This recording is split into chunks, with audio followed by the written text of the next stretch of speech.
Concept 29.3 is going to move us on to seedless vascular plants, but before we do that, I neglected to show you in Concept 29.2 some cool photos that are taken out of your textbook.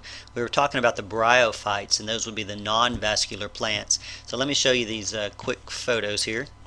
We were talking about sphagnum moss that forms peat, which is partially decomposed compressed moss, and we were talking about some of the various factors that affect the ecosystems as well as human interaction. So here is a good example of peat being harvested from a bog or peatland, and so this would be basically layer after layer of partially decomposing moss that has been compressed, and you harvest it into these big clumps, and then that can be kind of dried out and used as a fuel source.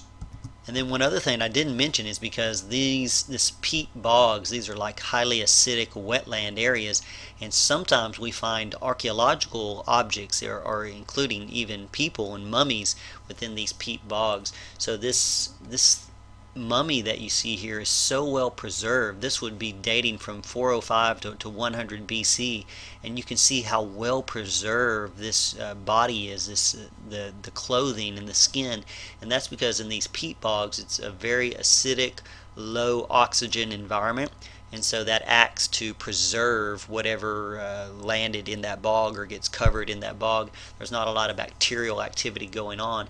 So this mummy, this Toland man, is a bog mummy dating from quite some time ago, but the preservation is just amazing.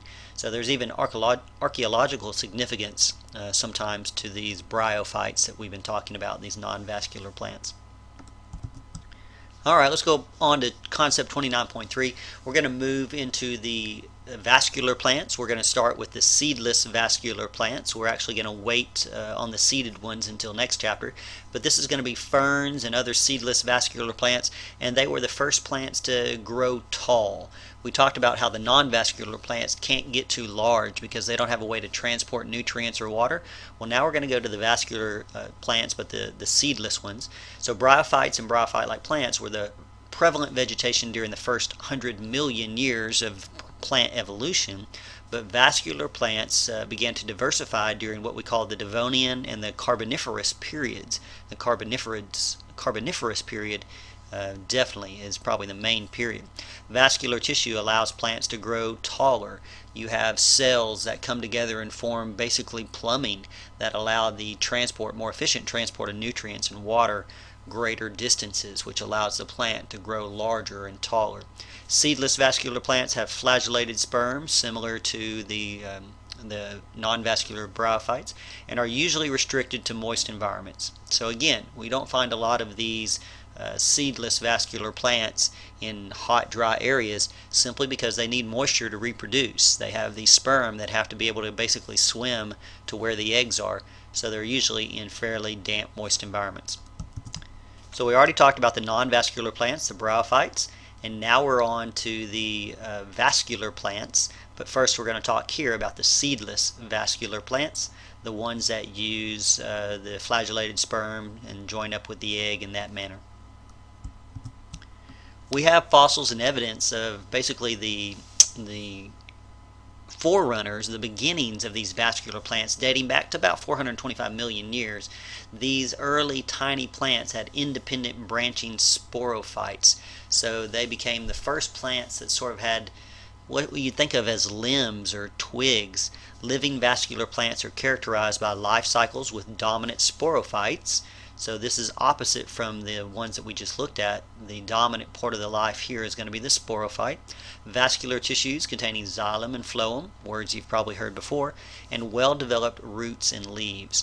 So vascular plants have some things about them that make them different from the plants we were looking at, the mosses and the others just a few moments ago. So here's a sporophyte that's an ancient relative of present-day vascular plants. You'll notice it has branching sporangia. So the first sort of branching we see, it has the ability to grow larger and taller, and this would be an ancient relative of a present-day vascular plant. So it has some things that make it different from the bryophytes that we've already looked at. Perhaps one of the main differences is in the life cycles, where the life cycle of these vascular plants, the dominant portion of the life cycle is the sporophyte. So in contrast to the bryophytes, the sporophytes of seedless vascular plants are the larger generation, and they're the more familiar generation, like in ferns. The gametophytes are tiny plants that you're going to have to look for them, that grow on or below the soil surface for the most part. So again, in our vascular plants, it's kind of the opposite of the non-vascular as far as what is the major portion of the life cycle. A fern is a great example of a seedless vascular plant, and so this little video, you can right click and hit play, or we'll just kind of step through some of the illustrations in just a moment, but you can right click and hit play and get a quick little animated portion of the fern life cycle. Good example of a seedless vascular plant. We're going to use the same key, where the kind of tannish pink is the diploid stage and the blue is a haploid stage. So let's start with maybe the formation of the sporangium on the underside of the leaves here, and then we have the sporangium that releases the spores. The spores are haploid spores. Those will develop into young gametophytes. These are multicellular haploid versions of the plant, but they tend to be very small. They tend to be hard to find. You have to know what you're looking for when we're talking about the vascular plants. On that gametophyte, it will form the male portion and the female portion. The male portion is the antheridium, forming the sperm, and the female portion is the archegonium, which forms the egg. Again, you have to have the sperm be able to reach the egg to have fertilization occur, and then once that occurs, you have yourself a zygote, which of course is a 2N, a diploid. That zygote will form a new sporophyte. So you have the gametophyte portion down here, and we have the new zygote forming the new sporophyte from there, and then that will grow into what you would normally think of as the fern itself. So when you go out in the forest and you're walking along and you see the fern, you're seeing the sporophyte portion of the plant, or that portion of its life cycle.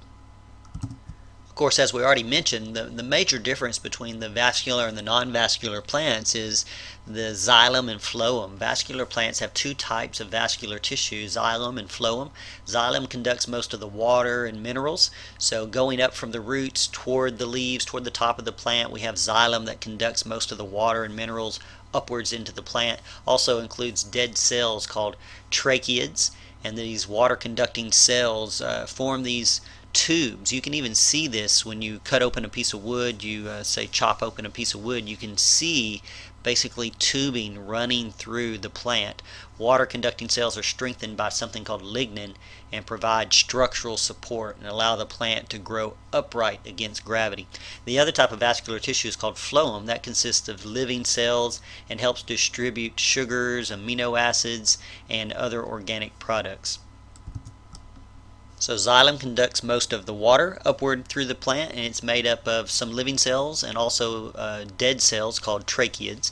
And then the phloem is mainly made up of living cells, and it helps distribute, basically you could think of it sort of as the food material, sugars, amino acids, and other organic products. Often this is coming down from the leaves, down toward into the rest of the plant.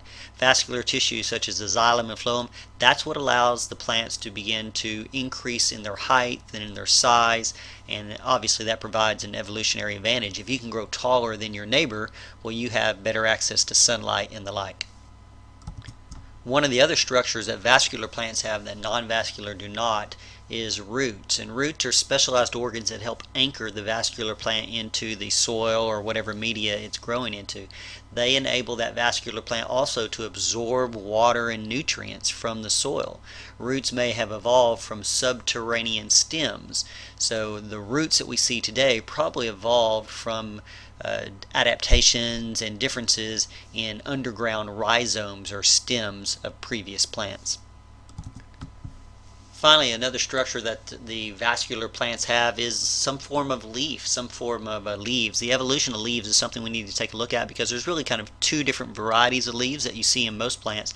Leaves are organs that increase the surface area of the vascular plant.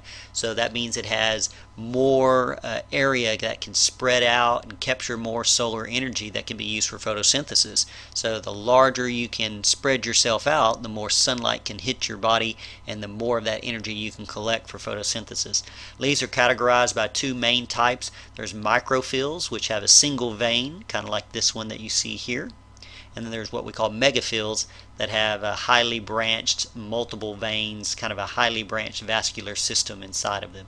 So when you look at plants, it's usually pretty easy to see if they have microphyll leaves or megaphyll leaves based on how many veins do you see. And is it very branched, or is it just kind of a single vein running through the middle? Scientists are still studying and kind of debating how leaves first form, but a lot of scientists think that according to one model, the microphylls evolved out of an outgrowth of stems. So what was a stem actually became a leaf, they think, in the microphyll. And the megaphylls, that may have evolved as webbing between flattened branches.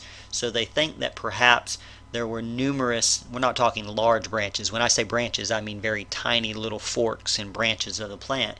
And perhaps some sort of webbing began to develop, cellular material developed between those branches, and that may have become what we think of as the megaphyll leaves today. Because if you look inside the megaphyll, it does look like there's tiny little branches that are kind of spreading throughout there. So scientists are still studying this, the evolution of leaves, but here are two ideas as to how they may have evolved. One major evolutionary step in the progression of plants was what we call sporophylls. And sporophylls are specialized leaves, modified leaves with sporangia. Remember, sporangia is where the spores are created, the diploid spores. Sori are clusters of sporangia on the undersides of sporophylls, and strobili are cone-like structures formed from groups of sporophylls. So let me take you back and show you a picture. We'll go back and take a look at the fern here. So if we look at the fern, if you've ever looked at a fern leaf, if you turn it over, you'll see all these little dots, usually like little brown dots. Those little brown dots, these are the particular leaves that we're talking about that are kind of specialized, where they have the sporangium on the underside. And those little brown dots are the sporangium. We call that whole little structure a sorus. So this is kind of a modified leaf that has the sporangium on the underside, and that whole little structure that releases the spores is called the sorus, particularly on the ferns that we're talking about. Get back to the slide here. So the sporophylls are these modified leaves that have the sporangia usually on the underside, and the sori are the clusters of sporangia on the underside, the little brown dots you see on the underside of fern leaves. And then we have strobili. Strobili you're familiar with, even though you may not be familiar with the word. These are cone-like structures formed from groups of sporophylls, and they are heavily modified. They don't look like the ferns, but if you look in a pine tree, the pine cone is a strobili. And a lot of evergreens, a lot of gymnosperms have these cone-shaped things that are basically groups of sporophylls. We call them strobili, and they are the cones, the pine cones that you see. We'll talk more about that in the next chapter. And again, I'm sorry for all the vocabulary. It's just heavy, especially when you're not familiar with the subject. But again, I wouldn't totally pull your hair out over all the vocabulary. Try to learn as much as you can, and try to learn the vocabulary that best helps you understand the main ideas. When you study biology, you learn how there are so many variations of what it means to be alive and what it means to reproduce. And of course, people who don't study science and don't study biology, they don't really think about the sex lives of other living creatures, and they certainly don't think about the sex lives of bacteria and archaea and protists and things like that. But the more you study biology, the more interesting it is that there's such a huge variety of ways of reproducing, and these seedless vascular plants are a good example. Most seedless vascular plants are what we call homosporous. Homosporous means they produce one type of spore, but that spore is a bisexual gametophyte. In other words, it's a gametophyte that can then go on to produce either sperm or eggs. It can produce either one. Most seedless vascular plants, like ferns and similar plants we're going to look at, this is what they do. They're homosporous, so they produce one type of spore that goes on to develop into a bisexual gametophyte. All seed plants, so like oak trees and all the seeded plants we're going to look at later, and some of the seedless vascular plants are heterosporous.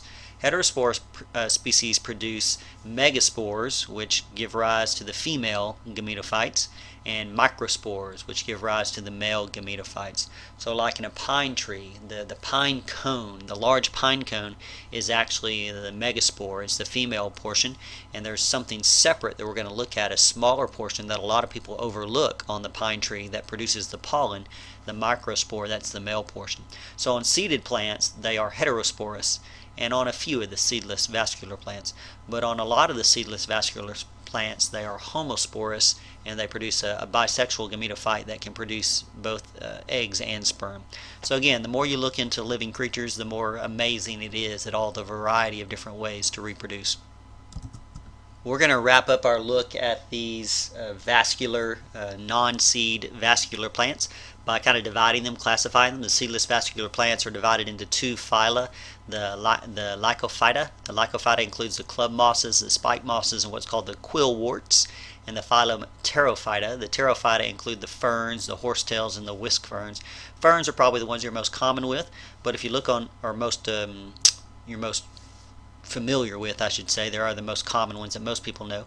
On page 614 you can find some cool details and some cool pictures, and some of these you may have seen before. Probably the ferns may likely be the only ones that you feel like you've seen before, but if you have spent any time in sort of swampy areas or forested areas, you may have seen some of the others as well. Some cool pictures here in case you don't have your textbook handy. Here are some spike mosses, quillworts. Here's a type of club moss. This can be found in damp forested areas. Not so much, I don't think I've seen a lot of it in East Texas, but in other parts of the country. Then we have different kinds of ferns. This is a horsetail and a whisk fern. So a fairly wide variety of these vascular seedless plants. A lot of these types of plants, even though they still are around, their real period, the period where they were like kings of the plant kingdom, were way back millions of years ago. The phylum Lycophyta, giant lycophyte trees, basically thrive for millions of years in the moist swamplands during the time of the dinosaurs. Most of the surviving species aren't large at all. They're fairly small, herbaceous plants, not woody type plants, but just kind of softer, greener plants. Club mosses and spike mosses, they have the word moss in their name, but they're not real mosses, because the true mosses, remember, are bryophytes. They're non-vascular. But we have these plants called club mosses and spike mosses that have vascular tissue, so they're not true mosses, even though that's their kind of common name that they go by. Ferns are probably the ones that most people are familiar with, the most diverse seedless vascular plants. They have over 12,000 species. They're most diverse and found in the tropics, but they also thrive, and there's quite a few varieties in more temperate forests. So it doesn't have to be tropical, it really just needs to be a moist, kind of damp area. So here in East Texas, we do have plenty of varieties of ferns in northeast Texas and central Texas and the like. Horsetails, not very common nowadays, but they used to be very diverse and common during the Carboniferous period, but now they're down to one particular genus. I've never seen one out in the wild, but it's kind of a cool looking plant. And whisk ferns resemble ancestral vascular plants, but are closely related to modern ferns. And again, a lot of these plants were much more prominent back in the time of the dinosaurs.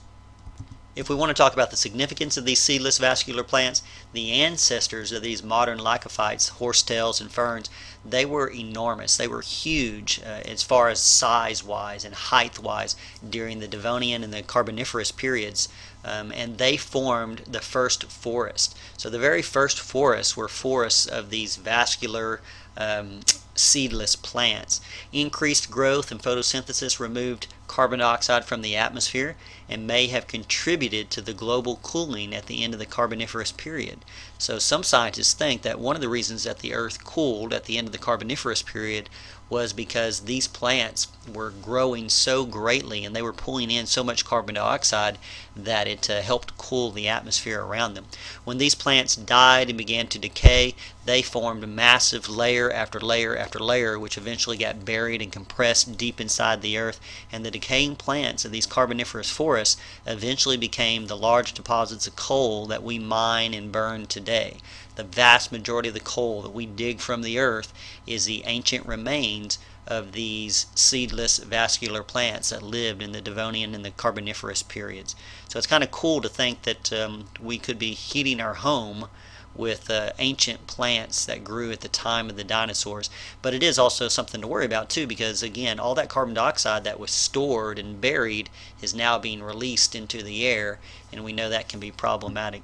So it would be fantastic. This would be one of the times and places that I would love to go back to if we had a time machine, to go back to this time period where dinosaurs roamed parts of the earth and we had these giant carboniferous forests and giant insects and that type of thing. So some of these creatures, these ferns and horsetails and even these lycophyte trees lived at a time that no human ever saw, but we have fossil and other evidence that would indicate that this is sort of the way that it looked. So we're going to stop right there. We're going to be going on to our other plants coming up in the next chapter. So we started out with the common ancestor of all land plants. We kind of looked at the non-vascular plants, and then we looked at the vascular seedless plants, and now we're going to go into the next chapter to the seeded plants, the gymnosperms and the angiosperms, and that'll be the more familiar plants that you're used to seeing on an everyday basis. So we'll stop right there. That's this chapter 29. I will see you in chapter 30.